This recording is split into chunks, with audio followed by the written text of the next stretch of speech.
Welcome to China in Focus. I'm Tiffany Meyer. Our top story: satellite photos reveal a large facility building inside China. U.S. researchers warn that it's likely a nuclear fusion center of unprecedented size, 50 times larger than the world's current largest in California. Trump's planned tariffs on Canada, Mexico, and China set to go into effect this Saturday. We look at the debate surrounding it and what it could mean for Americans. We raise tariffs, and that's a bit inflationary. Secretary of State Marco Rubio warning China could shut down the Panama Canal in the event of a conflict with the U.S. The remark as the new chief diplomat prepares to visit Panama and other countries to help counter China. And the Trump administration's foreign aid freeze comes under fire. Experts say it undercuts America's ability to outbid Beijing.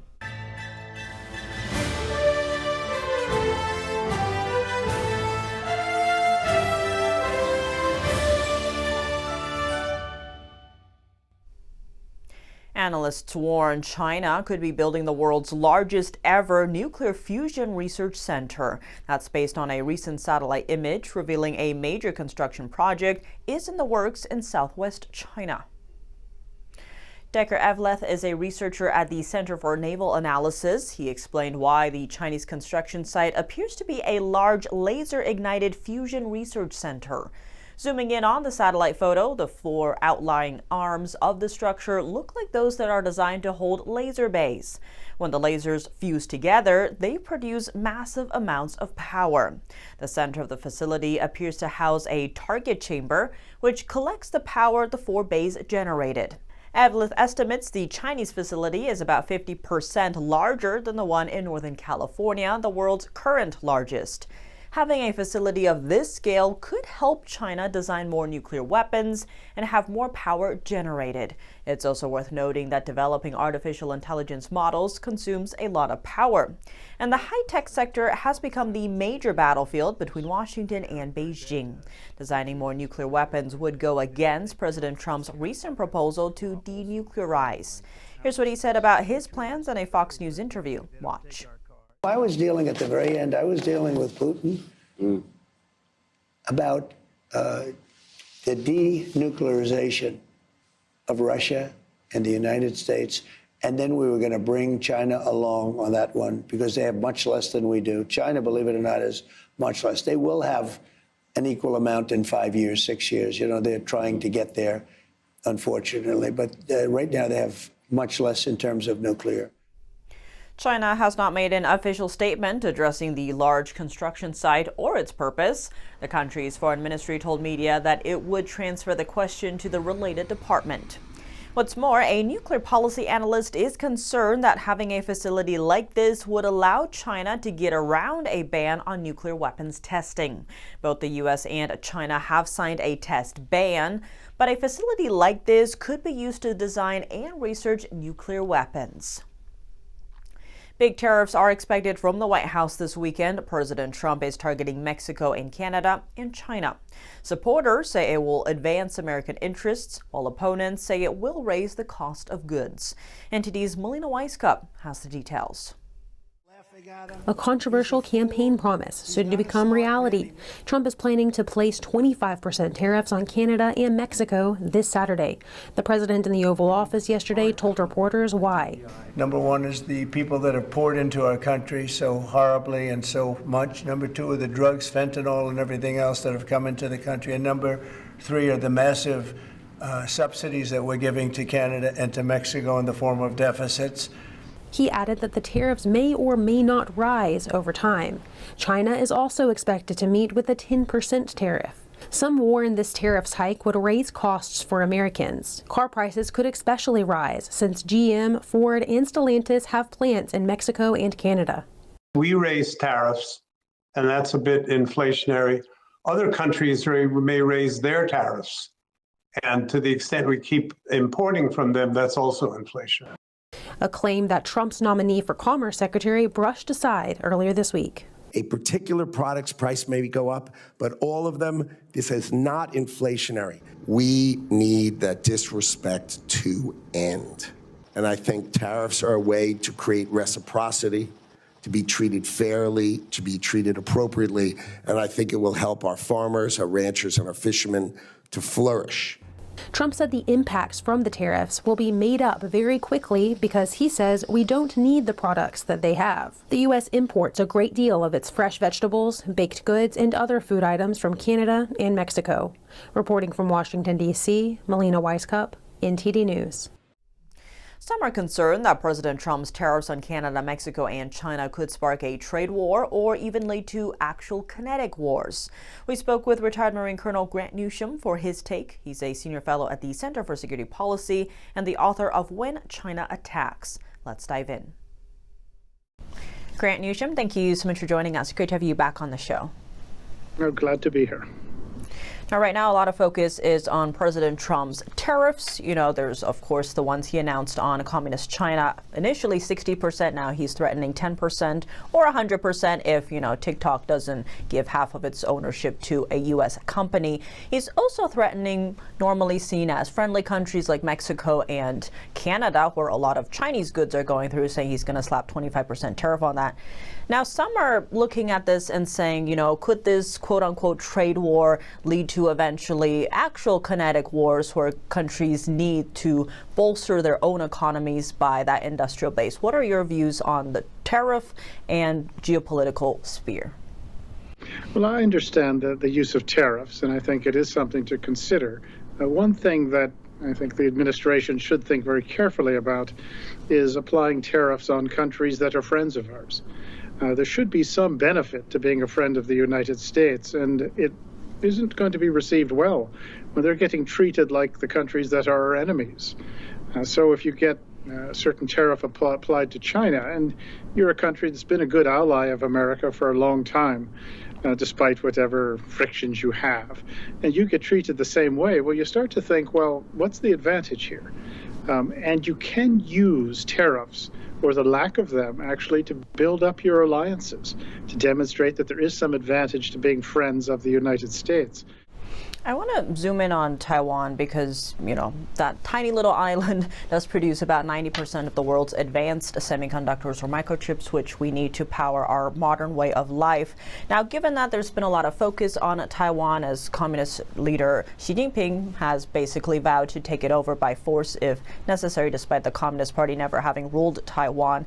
Given that and that TSMC is on Taiwan, we've seen, a TSMC plant being established in Arizona, kind of making sure in case Taiwan comes under attack, there would still be semiconductors, to run the world. But on that note, some are viewing the semiconductor power of Taiwan as almost a silicon shield or dome, like Israel has the Iron Dome. What do you make of that? Is the fact that Taiwan produces the world's semiconductors enough to prevent a war? I don't think so. And if there's going to be a war, it's going to be because Xi Jinping wants it, no other reason. And I think China would take Taiwan, even if it had no semiconductors at all.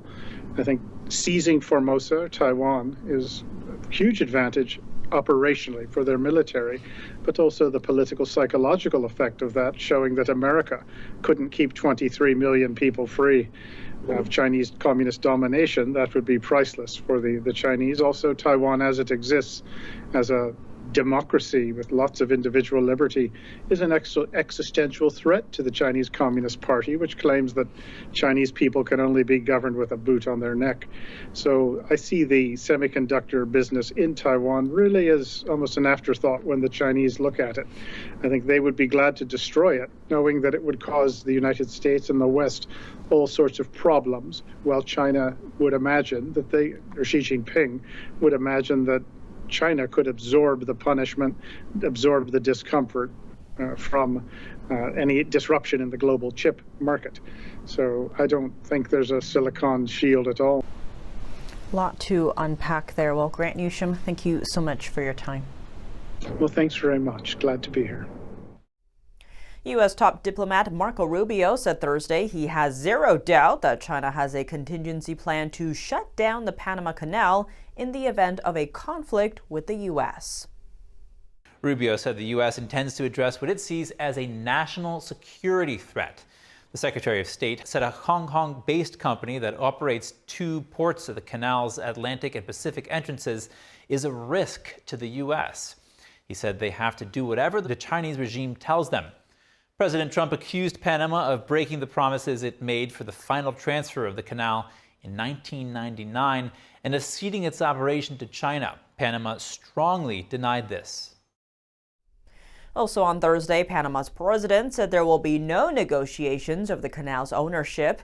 He said the canal belongs to Panama.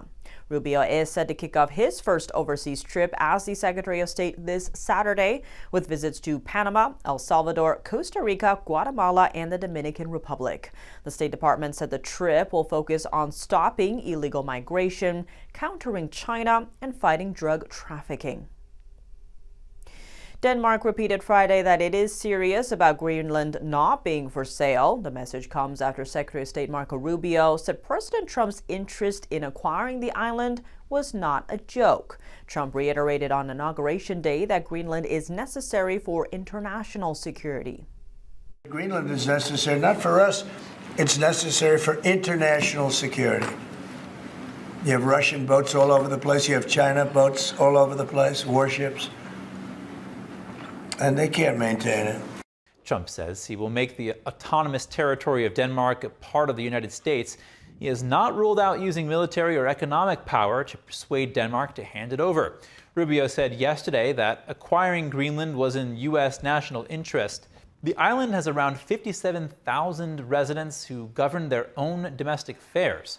Opinion polls show most residents of Greenland favor a looser relationship with Denmark, but also oppose the territory becoming part of the United States. This route from Europe to North America, vital to the U.S. ballistic missile warning system. The United States operates an air base there under treaty. Greenland was a Danish colony until 1953, when it was redefined as a district of Denmark. In 2009, the island was granted broad self-governing autonomy, including the right to declare independence from Denmark through referendum. President Trump's order to freeze the majority of all new foreign aid came under criticism at a Senate hearing Thursday. Experts said it undercuts Washington's ability to outbid Beijing. Here's more. This broad freeze hobbles America at a moment when we are in the battle of the century. At a Senate hearing Thursday, China expert Melanie Hart criticized the Trump administration's freeze on mostly all new foreign aid. Secretary of State Marco Rubio started the pause Friday, though he added exceptions for programs providing food, shelter, and medical assistance. President Trump ordered a 90-day suspension of foreign aid to determine whether current programs are aligned with his policy agenda. It not just kneecaps us in human rights, in protecting Taiwan, in resisting cyber attacks, it also undercuts our ability to outbid Beijing in ports and telecom infrastructure. The freeze is impacting the U.S. International Development Finance Corporation. Over the past few years, it successfully helped U.S. companies outbid Chinese firms in global infrastructure projects. Foreign military financing for Taiwan, over $1 billion, frozen. Human rights organizations, some frozen, some shutting down operations. Cyber assistance, frozen. We are giving Beijing a blank check to commit cyber attacks against some of our partner nations. States CDP, the Cyberspace Digital Connectivity and Related Technology Fund, provides rapid foreign assistance to small countries that are being targeted with Chinese and Russian cyber attacks. That's turned off. Hart says the longer the freeze goes on, the harder it'll be to regain the ground the U.S. is losing to Beijing, as Beijing continues its malign operations. Proxy organizations obscure ties to the CCP. While they buy media companies, cyber units employ illegal cyber espionage and hacking operations, and Chinese agents coerce American citizens into promoting Beijing's interests by threatening their family. China expert Jennifer Lin says these operations are massive in scope and unusually aggressive. The budget for these operations is said to exceed the budget of China's Ministry of Foreign Affairs. The House Select China Committee is urging the Trump administration to restrict another type of microchip from being sold to China. The chip is used to power artificial intelligence and is made by NVIDIA. Lawmakers allege Chinese AI firm DeepSeek has relied on the chips to develop its model. Here's more. Republican John Molinar and Democrat Rajna Krishnamurti lead the House Select Committee on China. They wrote in a letter yesterday that DeepSeek's model extensively uses NVIDIA H20 chip, which is currently not subject to U.S. export control. Meanwhile, Taiwan's digital ministry announced today that government agencies should avoid using DeepSeek's AI service, citing security concerns. Coming up, the Philippine president is offering China a deal, stop acting aggressively in the South China Sea, and Manila will remove a U.S. missile system from Beijing's backyard. A tech giant that relies on the China market is feeling the pain of U.S. export restrictions, or on how U.S. microchip limits are slowing Samsung's AI chip sales. And the world's most powerful military alliance, NATO, developing drones that can survive freezing temperatures. That's as China and Russia pick up speed in their Arctic expansion. More on that after the break here on China in Focus. Welcome back to China in Focus. I'm Tiffany Meyer. The president of the Philippines says he'd return a Typhoon missile system to the United States, but only if China ceased aggressive behavior and stopped claiming the territory in the South China Sea.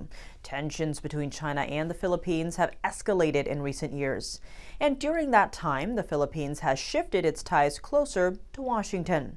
Both are keen on countering China's increasingly assertive claims in the South China Sea. Samsung warning of slow AI chip sales in the first quarter of 2025. In an earnings call Friday, the South Korean tech giant said that's due to new U.S. restrictions that aim to tighten the flow of advanced chips to China. Samsung warned of slow AI chip sales over the first quarter of the year. In an earnings call Friday, the South Korean tech giant said that's due to recent U.S. restrictions that aim to tighten the flow of advanced chips to China. Chinese customers make up 20% of Samsung's sales of HBM, or high bandwidth memory chips. Those have been a bright spot in a weak chip market thanks to the AI boom. But Samsung, the world's biggest memory chip maker, is playing catch-up to its smaller local rival SK Hynix, which is NVIDIA's main supplier of such chips. As for the overall memory market, Samsung said it expects demand to recover from the second quarter, and said it would continue to work towards providing high-end chips to NVIDIA. The South Korean firm on Friday confirmed a fourth quarter profit of just under $4.5 billion. That was down 29% from the previous period, but a major increase from the same time a year ago, when the chip business was in its worst downturn in decades. Samsung is also grappling with weak smartphone sales. Operating profits for its phone business fell 22% in the fourth quarter compared to the same time a year earlier. Russia and China have stepped up military activity in the Arctic, while NATO states in the region are reporting more sabotage. That's amid a push to develop drones that can endure icy conditions at a lower price point. Here's a closer look. On an icy night in Greenland, a drone flies over a frozen landscape. But in such cold temperatures, its battery will likely only last a few minutes, rendering it useless. As the Arctic region increasingly comes into the geopolitical spotlight, governments are scrambling to find solutions. And the industry is working at pace to develop the technology to endure such glacial conditions.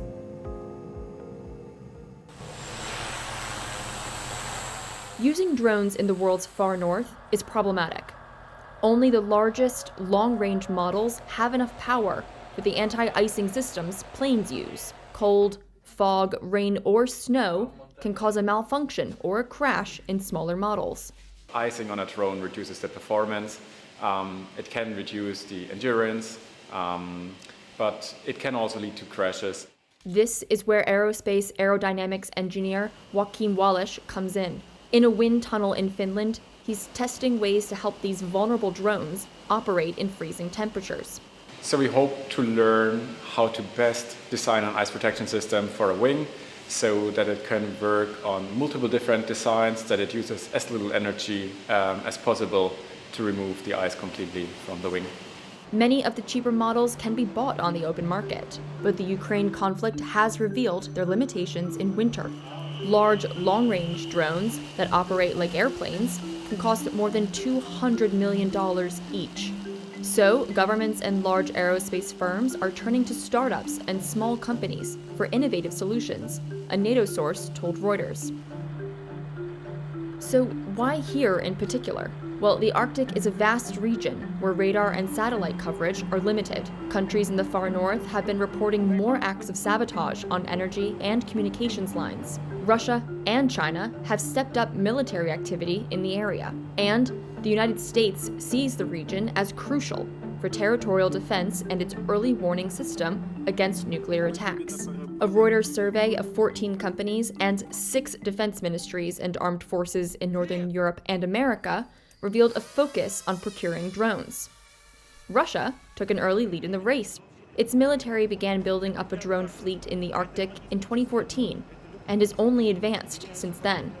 Drone expert James Patton Rogers acts as a policy advisor to NATO and the UN.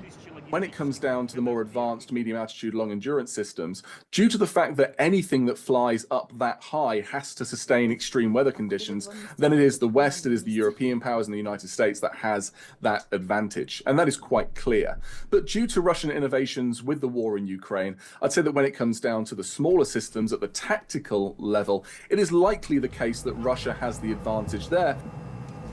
Nations with territory in the region are boosting military spending and drawing up plans to buy winter-proof drones, budgeting tens or hundreds of millions of dollars.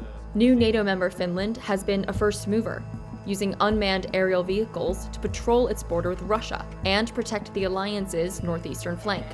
Norway says it will invest in long-range surveillance drones for a planned Arctic base, and Sweden has said it plans to scale up capabilities in the area without giving details. Drones are currently being used to have a persistent overwatch above key areas of strategic interest for European, allied and Arctic Western powers. These are unarmed drones, let's be very clear, that can not only survey over towards the Arctic and that ever-increasing importance of the northern sea route, which is being utilized by both Russia and China for global trade in and out of the Arctic regions, but they're also strategically placing them so that these drones can also keep a watchful eye to Russia more towards Europe, more towards the Baltic and out towards Ukraine. As military activity steps up in the Arctic, drones will become increasingly relied upon for surveillance. But until they can easily withstand the harsh conditions, the race to develop and fund new technology will remain crucial. That's all for today's China in Focus. I'm Tiffany Meyer. If you have any feedback on the show or have something you'd like to see us cover, send us an email at chinainfocus@ntd.com. We'd love to hear from you. For round-the-clock original news coverage, visit us at ntd.com or download our NTD app. Thanks for watching. See you soon.